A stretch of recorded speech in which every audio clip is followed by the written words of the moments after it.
What's going on? We have a great episode that I want to share with you, and I was almost thinking about not publishing it. I talked to Tim, and Tim was driving around in the car. It got a little bit glitchy here and there through the conversations, but it was so good that I had to publish it. Tim is building Can You Dig It? And this is a mobile unit that he has on a trailer that has sand and dirt and little diggers that kids can use. And he takes it to events and parties and fairs and all sorts of places. And he's already broken even just over the summer that he's done. Think about this. He's making about 200 an hour for just towing this mobile unit around and having kids playing it at parties. He's thinking about franchising it, and he has another idea for a mobile food truck that we talk about as well. So a great episode. Again, I was thinking about not publishing it, but I'm so glad that I did because it's so juicy. Enjoy. Yeah, dude. Okay, so tell me how things are going with Can You Dig It? Like, where did that originally start for you, and where are you right now? I know you said you're in the messy middle, but tell me how it's going. Yeah, so I started um, when I saw Chris's video. Honestly, I had it's funny. I've been doing this now for 8 months, and half the people I run into are hobbyists, right? They're into the hobby itself, and they all think that I started this business because I am also a hobbyist. But I had no idea these machines even existed. 8 months ago, I saw Chris's video about the coffee shop in Dubai, and I was just I fell in love, for lack of a better term, and started looking into it. Built all the stuff I needed. I'm a big technologist, so obviously I'm in love with AI. I couldn't have done this business without AI. Well, I shouldn't say that. It would have cost me 10 times as much without AI just to build out. I mean, I have not only a website, but I have a full back end suite of software that helps me run the business, manage the sessions, book parties, all that kind of stuff that I built in AI Whoa. because I built it with the idea that it would be franchisable. And that's the hope. I don't want this to be like overnight that I turn into something bigger. Um, and so when we started it, I didn't know where to begin, and the idea of signing a lease on a business that I had no idea was even viable seemed daunting and irresponsible at the least.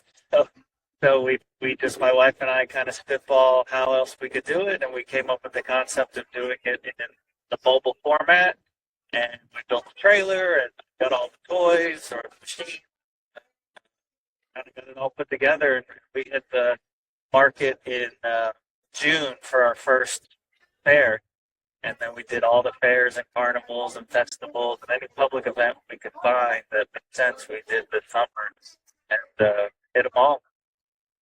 Wow. Okay. How many, if you know the number, how many jobs have you done? How many events have you done so far? So we've done about 6 private events, from anywhere from like the birthday party. Then we've done a couple of community events where we had one, uh, like an HOA hired us to do a community event, and another one hired us to do a community event. Choice Hotels hire us to do a tailgate for them. That was a lot of fun. We want to talk about I mean, these kids really had nothing else to do but play with us.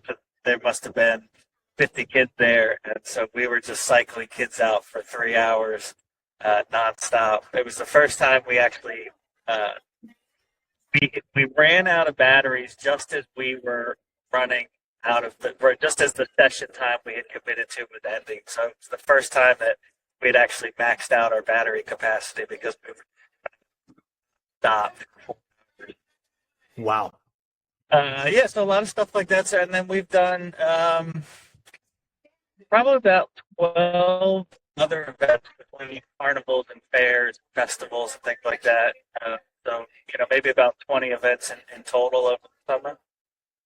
Okay. We were pretty good at events every Do you enjoy going to those events? Has that been fun for you, or do you feel like it's a It's a slog, yeah. honestly. I mean, if I'm being truthful, it's I don't mind the event. Like once you're there and you're set up, Mhm. talking to people, getting, uh, learning, about the. I love talking to the other entrepreneurs around there, the other food trucks, the other vendors, hearing their stories and asking them about their numbers. I mean, it's opened my eyes. We're starting the food. It's just insane. Wow. Simple concept, and you can just have some kid run it. It's amazing. But the key is you got to have differentiators. So it can't be something that we haven't seen yet.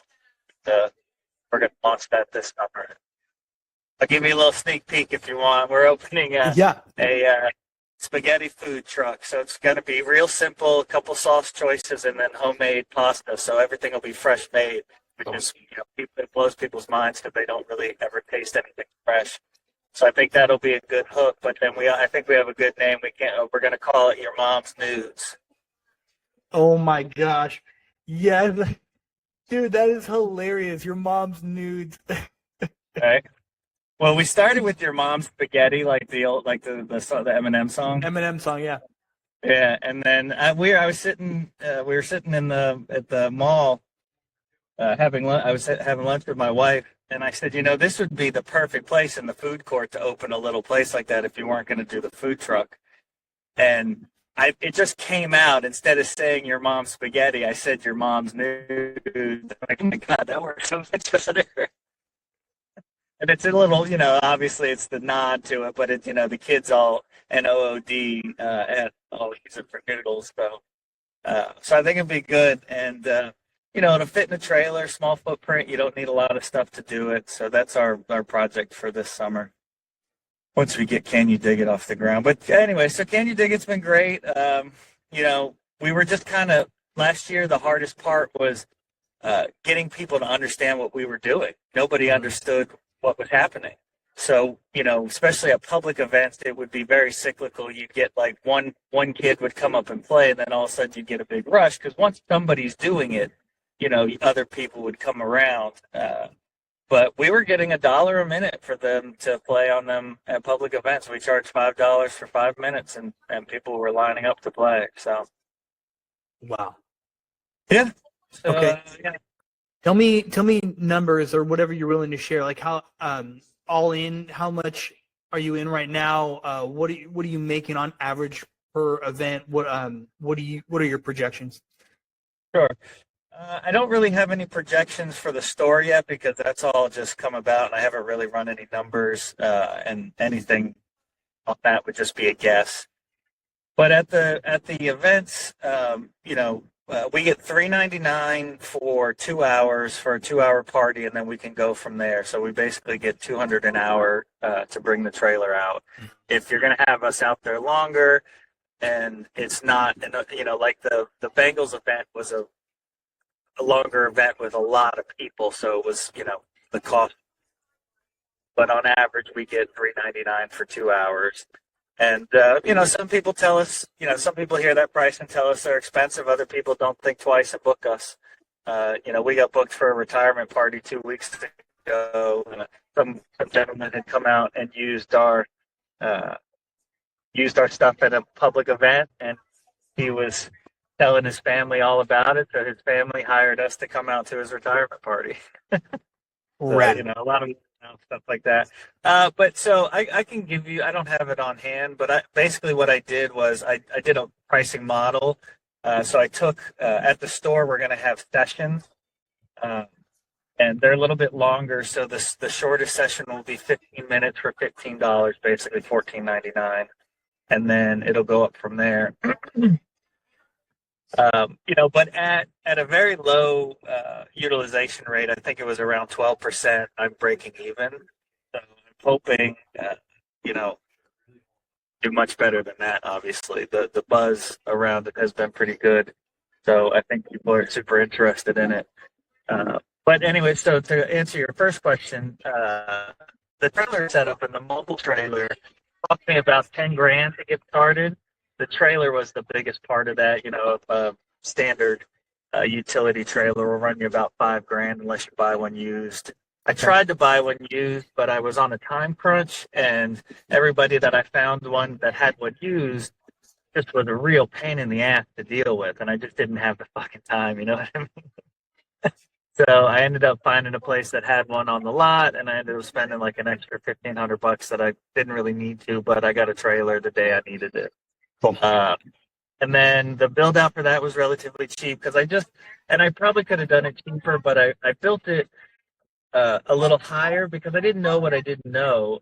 And I just assumed I was going to need it to be deeper, but you don't actually really need it that deep. So I didn't need the trailer as high, and that's kind of a hindrance because people have to like look into it, right? Because it's not how you can lean on it nicely if you're, a 5-foot man.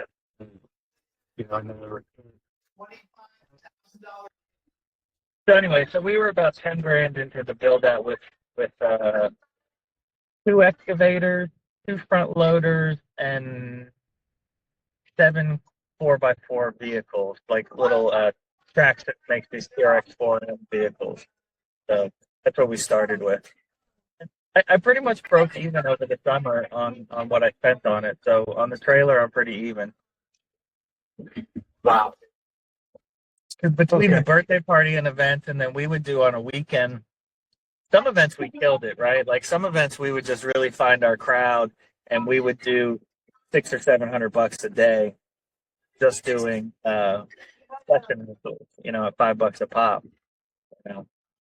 Some parents were happy to leave their kid there, give us $20 and say, stay here for 20 minutes, we'll be back, because they go do parent stuff, right? They go get a beer or go get line for food or whatever, and they would just drop their older kid off and just say, just stay here for 20 minutes or whatever.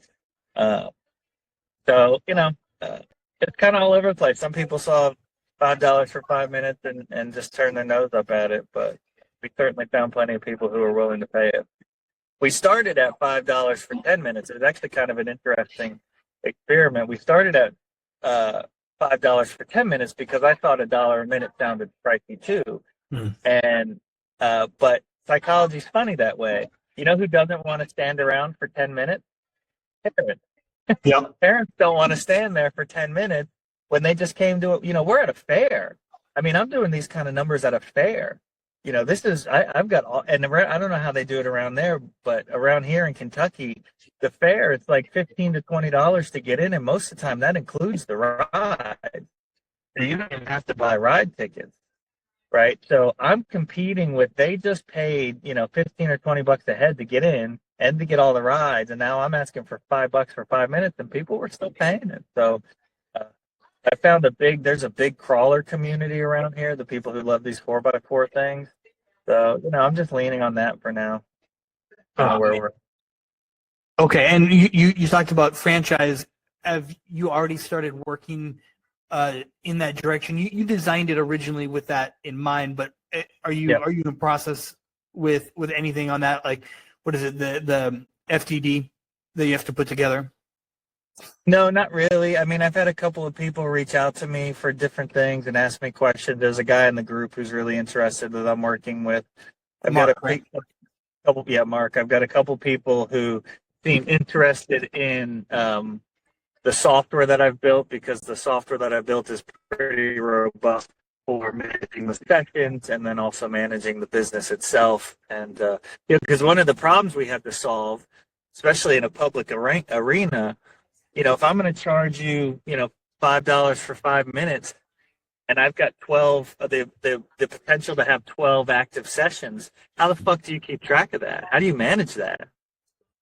My wife was like, let's get stopwatches. I'm like, no. Yeah. All these stopwatches. Yeah. Yeah. And you have no way to shut these machines off, right? And the kids will play as long as they can until someone stops them. So I was like, this is like number one problem that has to be solved, because if I can't solve this problem, none of this is going to work. It'll be a nightmare. So, luckily with my background, these are the kind of problems that I'm able to solve better than most. And so what we did was I added the session tracking to the software that I was building, and So at the end of the trailer, you know how utility trailers have the gate at the end of it, you know, like the fold down gate, ours has that big gate, and it just has signage on it. We just use it for signage, but I mounted a TV in the corner of it. I'm picking my daughter up from school, so I want to say hi, Kevin. Hi, Uh, Kevin. Hey, I mounted a TV on it, so now um, my wife or somebody, whoever's manning the front of it, sets up a session. Someone comes up and we put Bobby's name on in the phone. You know, we just do it on our phone. So we collect the money, we put their name in, how many, you know, how long they're playing for, and then it just pops up on the screen so they can see it. So now their name with how much time is left, and more importantly, their parents can see it. So their yep. parents are like, all right, you got a minute, we got to go, you know, and so it really streamlines the whole operation. Oh, So that's I've got a couple gold. people. What's that? I said that's gold. That's so necessary. Yeah, I was actually I was surprised how many people mentioned the software. They were you know, how are you doing this? What's this? You know, I said I built it with AI. It's all I built it all with Replit. So Yeah. I was just gonna ask if you vibe coded it or if you had any computer engineer experience. both. So I'm a technologist by trade. I've been in technology in my career my whole life. So in this space, I used to be what they call control system programmer. So if you've ever, you know, like gone into somewhere and they have a touch screen on the wall with a bunch of buttons on it, Yeah. and you know, turns lights on and stuff. I used to program those systems. So I have a programming background. More importantly, I have a QA background for software testing. So I think that's the key to vibe coding because I'm able to really clearly articulate what I need from the AI. And so I found, and it's blows my mind, even for someone like me who's been involved in technology as long as I have, how much better Replit alone has gotten in the 8 months that I've been using it. I Yep. mean, it's insane how much better it's got. So, gotten, but yeah, I don't want to hold you up. I just wanted to meet, you know, meet face to face and have a quick chat. I know, you know, scheduling is going to be kind of tough, but I'm looking forward to Friday and talking to the group and answering questions, uh, and going from there. Did Yeah, you have dude. any other questions you No, wanted to I'm blown away. I'm super stoked that you're in this stage right now and that you're gaining a little bit of traction, that you've already, you know, broken even, and now, you know, everything else on top is bonus. This is cool, man. Thank you. Seriously, really thank you for taking your time. Yeah, no problem. I appreciate it. I'm glad to help the group. It's I've gotten a lot from it. Just some of the posts is valuable. There's so much diversity in that group. It's really hard to express the value